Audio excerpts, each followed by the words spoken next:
말씀이 계속되는데, 자, 시인은 지금 자신이 엄청난 그 고난을 겪고 있는데도 자신은 희망을 버리지 않겠습니다. 나는 주님의 인자하심과 하나님의 말씀에 희망을 걸겠습니다. 그렇게 고백하는 것을 볼 수가 있습니다. 현재 시인이 얼마나 어려운 상황을 겪고 있느냐, 83절을 한번 보겠습니다. 83절 시작. 내가 연기 속에 가죽 부대같이 되었으나 주의 윤례들을 잊지 아니하나이다. 자신이 지금 연기 속에 가죽 부대같이 됐다, 그런 고백을 합니다. 머릿속에 어떤 상황인지 그려지시죠? 예, 옛날에는 물병을 가죽으로 만들어서 이렇게 가지고 다니면서 마시는 이런 물병이 있었죠. 그 노드라고 하는데, 이런 가죽 물병을 불 속에 던진 거죠. 그러면 어떻게 돼요? 가죽 물병이니까 금방 이렇게 불이 확 붙지 않고 축축 젖어 있으면 연기가 피어오르잖아요, 그죠? 그러니까 그런 상황을 연상하면 되겠습니다. 불 속에 던져진 상황이라는 거예요. 그러니까 이제 탁이 타들어가기 시작해요. 뜨거워집니다. 연기가 나요. 이제 쪼그라들기 시작하죠. 그러니까 자신의 인생이 지금 연기 속에 던져진 물병처럼 검게 그을리고 상하고 찌들기 시작했다는 것입니다. 그도 그럴 것이 85절을 보니까 그랬어요. 85절, 86절 두 절 볼까요? 시작. 주의 법을 따르지 아니하는 교만한 자들이 나를 해하려고 웅덩이를 팠나이다. 주의 모든 계명들은 신실하니이다. 그들이 이유 없이 나를 핍박하오니 나를 도우소서. 자, 하나님의 법을 따르지 아니한 교만한 자들이 자신을 해하려고 웅덩이를 팠다. 이유 없이 나를 핍박한다. 예. 여러분, 어떤 사람들로부터 이렇게 모함을 받거나 음해를 당하거나 나를 대적해서 죽이려고 하는 사람들, 저는 아직 법정에 가서 소송은 안 해봤습니다만은 아마 그런 일이 생기면 정말 끔찍할 것 같아요. 누구를 한 사람하고 약간의 갈등만 생겨도 참 마음이 괴로운데 법정 소송을 한다. 온 신경을 거기다 쏟아야 되고 너무너무 끔찍한 일일 것 같은데, 하여튼 지금 이 시인의 상황이 그와 못지않게 자기를 죽이려고 하는 사람들이 웅덩이를 파고 그렇게 하고 있다는 것입니다. 이유 없이 핍박한다. 자, 이런 상황에 만일 우리가 이런 상황을 당했으면 어떻게 해야 하나? 자, 시인은 이렇게 하겠다는 거예요. 81절 시작.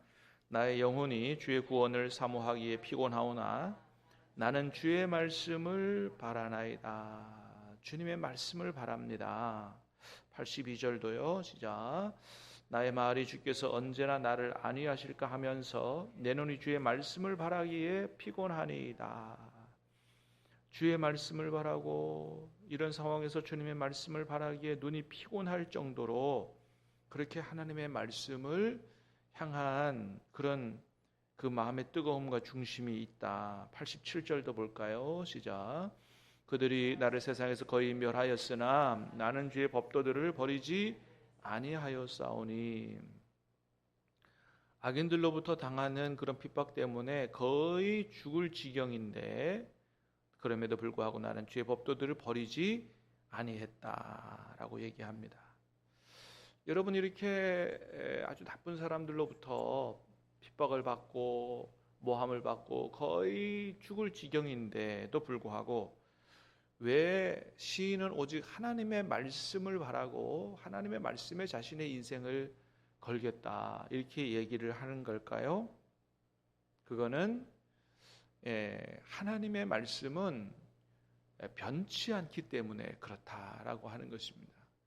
하나님의 말씀은 변치 않고 하나님의 말씀은 말씀대로 그대로 되는 줄로 믿습니다. 시인이 그걸 아주 분명히 믿었다는 거예요. 86절에 보니까 뭐라고 고백해요? 주의 모든 계명들은 신실하니이다 그랬습니다. 자신의 경험에 의하면 하나님의 말씀은 변함이 없다는 거예요. 신실하다는 거예요. 세상 모든 것도 다 하나도 믿고 의지할 게 없다. 다 변한다는 겁니다.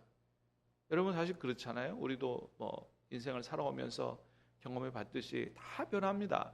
사람도 변하고 지식도 변하고, 뭐 상식도 변해요. 법까지도 변합니다. 옛날 법이 지금 그대로 통하느냐? 아니에요. 법 개정이 일어나잖아요. 여러분 우리나라가 얼마나 빨리 변화되고 이런 시대 이런 나라인지 교육도 저희가 자랄 때의 교육 방법 가치하고 지금 이 시대의 아이들을 가르치는 교육 방법 가치가 달라요. 그래서 저희가 커들 때 애들 키우는 식으로 키우면 지금 시대에 맞지 않는 교육이 됐어요. 제가 커올 때만 해도 30-40년 전만 해도 우리나라에 별로 이렇게 먹고 살 직업이 다양하지 않았어요. 그래서 오직 세상에서 성공하고 출세하는 방법은 뭐예요? 학교에서 가르쳐주는 애들 열심히 공부해서 좋은 대학 가고 좋은 직장 취직하고 그런 거였잖아요. 근데 지금은 시대가 완전히 달라졌다니까요. 직업이 너무나 다양해졌고요. 꼭 좋은 명문대 가지 않아도 자기의 소질을 개발해서 얼마든지 멋지게 세상을 살 수 있는 이런 세상이 됐어요. 지금은 뭐 저는 옛날에 목회자를 안 하면 영어 공부하는 걸 좋아해가지고 통역사가 될까 이런 생각을 했었어요. 근데 지금은 별로 통역사가 별로 필요 없는 시대가 됐어요. 핸드폰 하나 틀어놓고 그냥 얘기하면 다 되는 거예요. 그냥.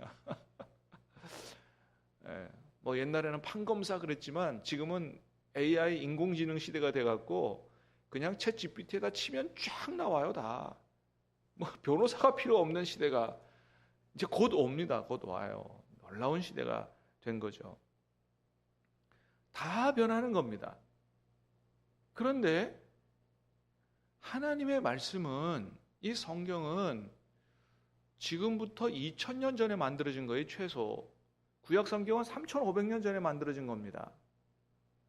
2000년, 3000년 전에 만들어진 이 책이 지금도 그대로 세상에서 가장 많이 팔리는 책이고 가장 많이 읽히는 책이에요. 여러분 하나님의 말씀은 변함이 없는 줄로 믿습니다. 하나님의 말씀은 수천 년이 지나도 변함이 없이 사람들을 살리고 사람들을 변화시키고 사람들을 구원하고 그래요. 놀라운 책이 아닐 수 없어요.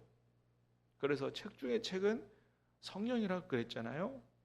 이사야 40장 8절의 말씀이에요. 풀은 마르고 꽃은 시드나 우리 하나님의 말씀은 영원히 서리라. 다 변해요. 그러나 하나님의 말씀은 변함이 없다. 자, 오늘 본문의 시인도 그래요. 89절 시작. 여호와여 주의 말씀은 영원히 하늘에 굳게 섰사오며 하나님의 말씀은 영원히 하늘에 굳게 섰사오며 변하지 않는다는 거예요. 자, 맨 끝에 96절도 볼까요? 시작. 내가 보니 모든 완전한 것이 다 끝이 있어도 주의 계명들은 심히 넓으니이다. 내가 보니 모든 완전하게 보이는 것들이 다 끝이 있어요. 영원하지 않아요. 다 끝이 있습니다. 그 예전에도 한번 말씀드렸는데 아주 우리나라 이름만 대면 굉장히 유명하신 목사님. 지금 뭐 연세가 한 이제 75세, 80세 되셨어요. 그 목사님이 젊은 시절에 집에서 가장 귀하게 여기는 게 골로였대요. 골로 뭔지 아세요? 골로. 기름 넣어가지고 밥해 먹는 거 그잖아요. 그죠? 그러니까 그 골로가 그 아궁이에다가 나무 떼고 하던 시절에 이제 그 기름 골로가 나왔을 때 그 골로가 얼마나 귀해요. 지금으로 치면 뭐라고 할 수 있을까요? 뭐 전기 그 오븐이라고 할 수 있을까요? 그 골로. 그 시골에서 이제 목회하다가 서울로 올라가게 됐는데 이삿짐 싸다가 그 골로를 빠뜨린 거예요. 이사 왔는데 짐을 푸는데 골로가 없네. 그러니까 막 목사님 막 마음이 상해가지고 아이고 내 골로 했다는 거죠. 근데 나중에 시대가 변하니까 뭐예요? 골로 쳐다보지도 않는 시대가 된 거예요. 제가 초등학교 5학년 때 저희 어머니께서 우리 친구들이 다 검정 고무신 신고 다닐 때 제가 아들이 하나거든요. 우리 아들 귀한 아들. 그래서 흰 고무신을 사준 거 아니에요? 제발 너 이거 학교 신고 가지 마라. 학교 신고 갔다가 이거 잃어버린다. 근데 그 자랑하고 싶잖아요. 그래가지고 친구들 다 검은 고무신 신을 때 흰 고무신을 제가 신고 학교를 갔죠. 아니나 달라요. 그때는 이제 신발을 이게 복도에 신발장에 넣어뒀잖아요. 자랑스럽게 흰 고무신을 딱 넣어놨는데 끝나고 집에 올라와 딱 보니까 신발이 없어진 거예요. 아이고 세상에. 그래가지고 맨발로 울면서 집에까지 오는데 또 비가 엄청나게 쏟아져가지고 막 눈물인지 빗물인지 막 그러고 막 집에 가서 신발 잊어먹어서 속상해. 집에 가서 혼날 생각하니 속상해. 그 흰 고무신, 여러분 지금 흰 고무신 누가 줘도 안 신어요. 누가 줘도 안 신어. 예. 모든 게 다 변하는 겁니다. 뭐는 안 변해요? 하나님의 말씀은 변하지 않는다라고 하는 겁니다. 전도서에도 말씀했어요. 모든 만물이 피곤하는 것을 사람이 말로 다 할 수 없나니 눈은 보아도 족함이 없고 귀는 들어도 차지 아니하는도다. 그렇습니다. 세상 어디에도 만족이 없어요. 다 끝이 있어요. 그렇습니다. 그러나 하나님의 말씀은 한결같이 우리에게 기쁨과 생명과 지혜와 진리를 우리에게 가르쳐주는 생명의 말씀인 거죠. 자, 92절 말씀도 봅니다. 시작. 주의 법이 나의 즐거움이 되지 아니하였다면 내가 내 고난 중에 멸망하였으리이다. 주의 법이 나의 즐거움이 되지 아니하였다면 내가 내 고난 중에 멸망했을 거라고. 엄청난 고난을 당하지만 뭐 때문에 살았다는 거예요? 하나님의 말씀이 내게 기쁨이 됐기 때문에. 여러분 엄청난 고난을 당해도 저와 여러분의 마음은 무너지지 않게 되기를 주님의 이름으로 축복합니다. 어려운 고난 당한다고 다 죽는 게 아니에요. 뭐가 무너지면 죽는 거예요? 영혼이 무너지고 마음이 무너지면 죽는 거예요. 마음이 평안이 있고 마음의 기쁨이 있고 영혼이 살아있으면 어떤 고난이 와도 우리는 이길 수가 있는 것입니다. 여러분 조그마한 어려움이 와도 못 참고 무너지는 인생이 있는 반면에 엄청나게 큰 고난이 와도 무너지지 않는 인생이 있어요. 무슨 차이예요? 고난의 큰 차이가 아니에요. 얼마나 심령이 영혼이 튼튼하고 심령이 강력하나. 하나님의 말씀에 뿌리 박은 영혼은 시냇가에 심은 나무와 같아서 그 뿌리를 깊이 내리기 때문에 태풍이 와도 흔들리지 않는 겁니다. 큰 바람이 분다고 왜 무너져요? 뿌리가 깊지 않기 때문에 무너지는 거거든요. 여러분, 저와 여러분들이 하나님과 하나님의 말씀에 우리의 인생과 믿음의 뿌리를 깊이 내릴 수 있기를 주님의 이름으로 축복합니다. 시냇가에 심기운 나무는 뿌리가 깊기 때문에 시절을 쫓아 열매를 맺고 잎사귀가 마르지 않아요. 모든 일이 다 형통한다고, 어려움이 와도 형통한 인생을 살게 되는 것입니다. 하나님의 말씀이 나의 즐거움이 됐기 때문에 안 무너졌다. 93절입니다. 시작. 내가 주의 법도들을 영원히 잊지 아니하오니 주께서 이것들 때문에 나를 살게 하심이니이다. 뭐 때문에 살아요? 말씀 때문에 산다. 그래서 여러분, 하나님의 말씀을 붙드는 게 얼마나 중요한지 몰라요. 지금은 처음에 내가 하나님의 말씀을 붙드는 것 같죠? 나중에는 하나님의 말씀이 우리 인생을 붙들게 되는 줄로 믿으시기를 바랍니다. 그렇습니다. 그래서 시인은 이렇게 하겠다 그래요. 95절 시작. 악인들이 나를 멸하라고 엿보오나 나는 주의 증거들만을 생각하겠나이다. 악인들은 나를 죽일 생각만 한다는 거예요. 이제 그런데 나는 어떤 생각만 하겠다? 하나님의 말씀만 생각하겠다. 나도 그 악한 사람들을 생각하고 그 사람들을 어떻게 싸워서 내가 이길까? 내가 저 사람들을 어떻게 죽일까? 이런 생각하는 게 아니고 그들이 나를 죽이려고 생각해도 나는 하나님의 말씀만을 생각하겠다. 여러분, 우리 인생의 성패가 무엇을 깊이 생각하느냐에 달렸습니다. 다시 말하면 무엇을 깊이 묵상하느냐에 달렸다는 거예요. 내가 뭘 깊이 생각하느냐에 따라서 우리 인생이 달라진다. 그래서 나쁜 것만 생각하고 욕먹은 것만 생각하면 생각하면 생각할수록 기분 나쁘고 생각하면 생각할수록 속상하고 생각하면 생각할수록 나쁜 것만 생각나요. 어떻게 하면 원수 갚을까? 그런데 그런 생각을 통과시키고 하나님의 은혜, 하나님의 말씀을 깊이 생각하고 묵상하면 여러분 우리 생각에 영혼에 하나님이 주시는 은혜가 들어오게 될 줄로 믿습니다. 기쁨이 들어와요. 위로가 들어와요. 지혜가 들어와요. 살 길이 생각나고 그래서 우리 영혼이 살고 모두가 사는 그런 은혜와 축복이 우리 인생에 펼쳐지게 된다.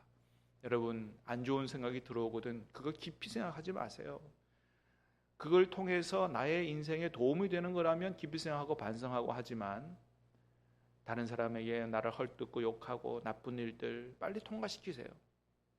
그리고 나를 변함없이 사랑하시는 하나님, 하나님의 은혜, 성령님, 하나님 말씀을 깊이 묵상함으로 말미암아 우리 영혼이 살고 또 주님과 함께 승리하는 인생이 될 수 있기를 예수님의 이름으로 축복합니다.